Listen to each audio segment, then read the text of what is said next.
Imagine you wake up, it's just another typical September evening, and you get a notification your favorite vlogger was going live. You eagerly tap in, settle down in your comfiest chair, ready to enjoy the stream. You and thousands of others are smiling, seeing such a beautiful soul, happy as ever, smiling ear to ear right back at you through that screen. This joy soon turned to horror as they witnessed Lamu being doused in gasoline.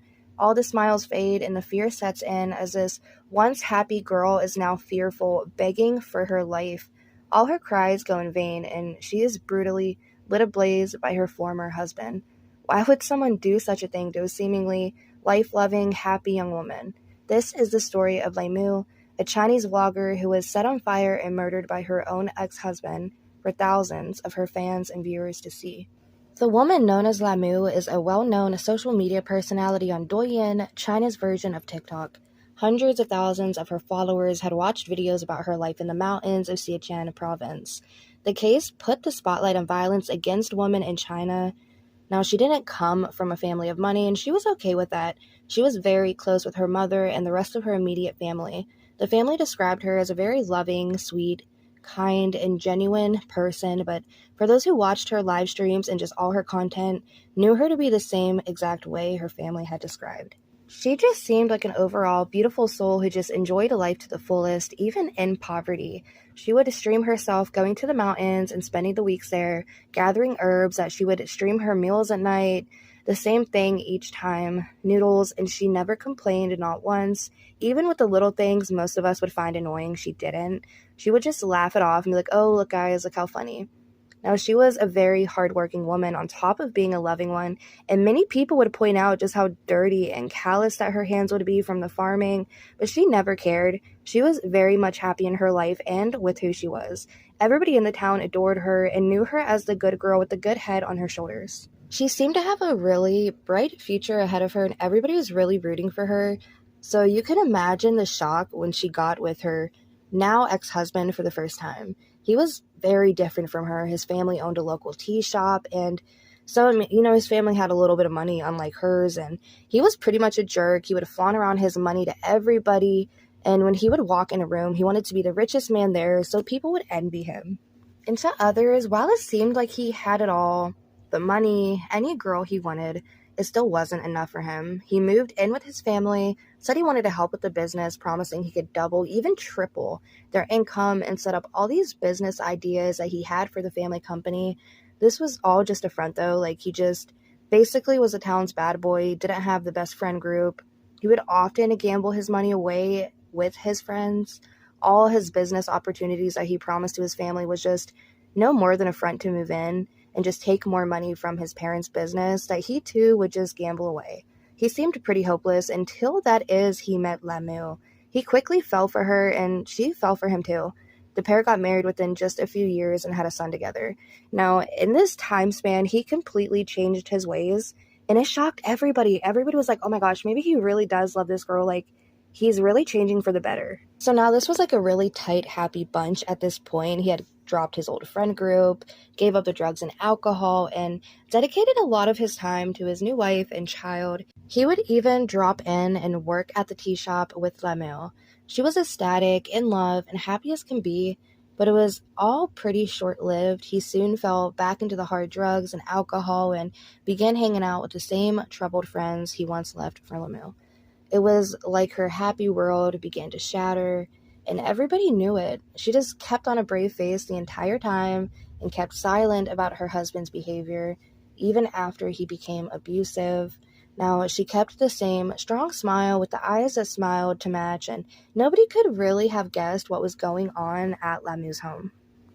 Now, every time they would get into a physical fight, you guys, she would be like, okay, that's it, I'm leaving, this is too much for me, right? So she'll begin to leave, and he'll get on his knees, and he'll be pleading, please, it will never happen again, I promise. She didn't want to throw away this lifestyle. I mean, after all, she loved him, okay? She wasn't there for the family's money, she was there for Tanglu. So the pair ended up splitting up, but then they ended up getting back together, you guys. They had another son together. And like clockwork, she would go to the town and smile each time, and everybody still thought that she had this happy, vibrant life. So did Lamu, and she thought her husband was really going to change and going to do better for her, but it seemed to happen again and again and again. Each time she tried to leave, he would beg, and he would beg her to stay. Please, I'll never do it again. But she knew it was just all empty promises. She stopped believing it. Now, he would even go as far to say that he was going to off their 2 children together if she would ever leave him, you guys. Now, the pair lived with Tang Lu and his parents ended up saying that they actually fought so much that it just became like white noise because of how often that they heard it. It was like turning on a fan, basically. They said each time, though, it would become more and more intense. Now, Lemu knew she couldn't keep living this way for her and for her kids, but she knew her priority, and she just couldn't seem to break the cycle.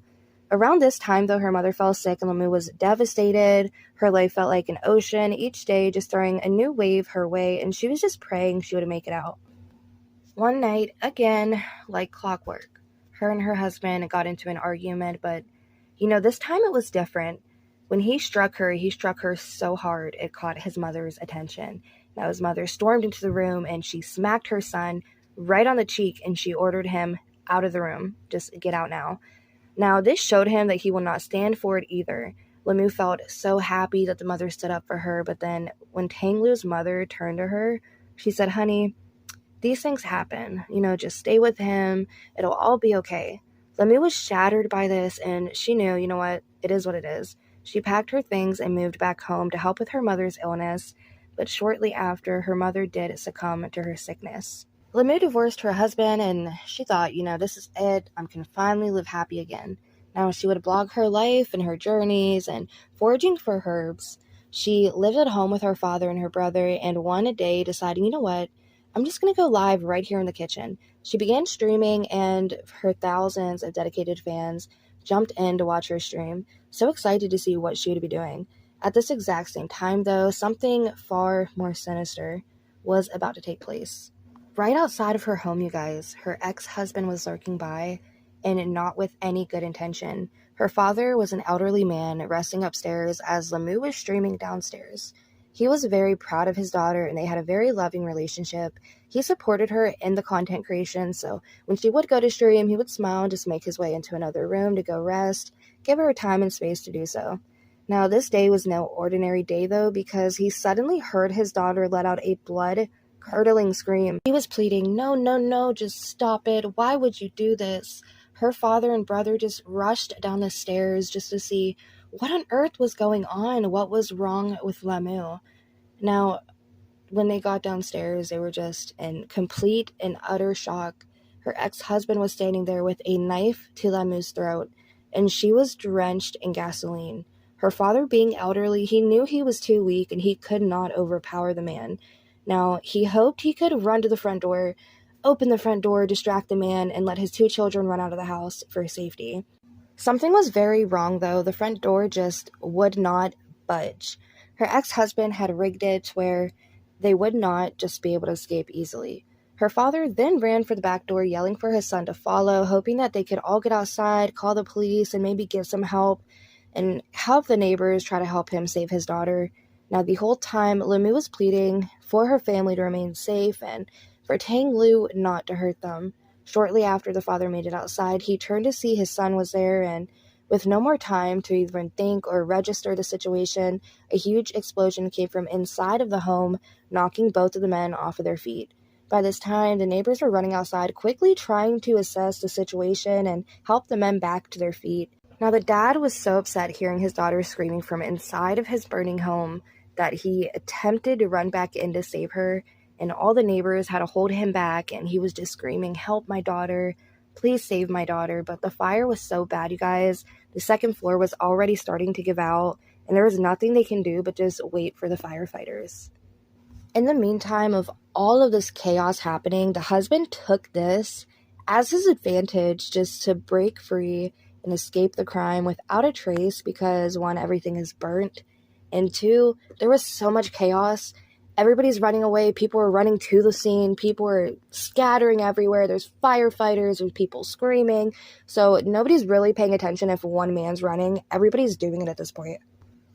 The fire burned for a whole 3 hours. 3 whole hours along with Lamu. But somehow, out of this whole tragic ordeal, she had survived. Her sure willpower pulling her through was enough to keep her alive. She was so burnt and unrecognizable, you guys, that the firefighters said the only way they knew it was her was because they could make out the shape of a human. Her skin was so burnt that it had burnt to the floor, and she suffered severe burning over 90% of her body. She was rushed to the hospital, you guys, but she was in a coma due to the intense and severe pain. Despite her harrowing ordeal, though, she continued to survive on life support. However, you guys, this medical needed, it costed a lot, okay? It was a lot of money, over 1 million yuans, and her family was pretty poor off. They didn't just have 1 million yuan sitting around, and there was no way they could just quickly come up with it either. Now, they did something they didn't really want to do, but they knew it was very needed for Lamu. The father went to Lamu's social media pages and he asked her fans for donations. In a very desperate attempt, he said, "My daughter was recently set on fire by her ex-husband during her live stream and she needs a lot of medical attention." He said he would truly appreciate the donations on behalf of his daughter so she could be transferred and get the proper medical attention that she really needed. The family didn't know what kind of response that they would get, if one at all, but miracles can happen, and they do happen more often than not. When they awoke the next day, they had exceeded their goal of money, to which they said how grateful he was for his daughter. They understood just how much she meant, not just to the family, but to the whole world at this point. Fans kept donating even after they met their goal, to which the father addressed the fans in a separate post saying, "We truly appreciate all the donations and all the support for helping with Lamu, but please, we exceeded what we asked for. Please stop donating your hard-earned money."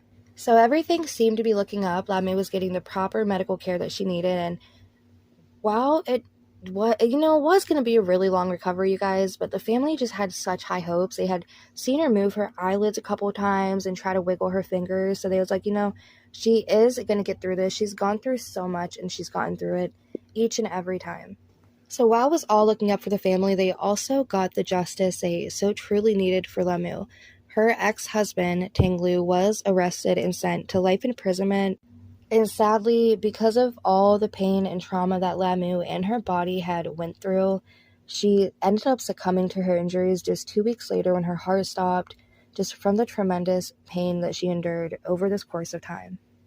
This is a very tragic story, and I hope that her family came to peace with this by now and just understood that there is really nothing that they can do. I know a lot of people might tend to blame themselves whenever they lose a loved one, thinking, what could I have done differently to help or prevent this? But I really hope that they came to terms with the fact that this was just a sick man, and there was nothing anybody could have done. Nobody could have known he would have done that. But anyways, you guys, subscribe for more content. This was more so just an unedited, chill, kind of podcast type of true crime. But I will talk to you in the next episode.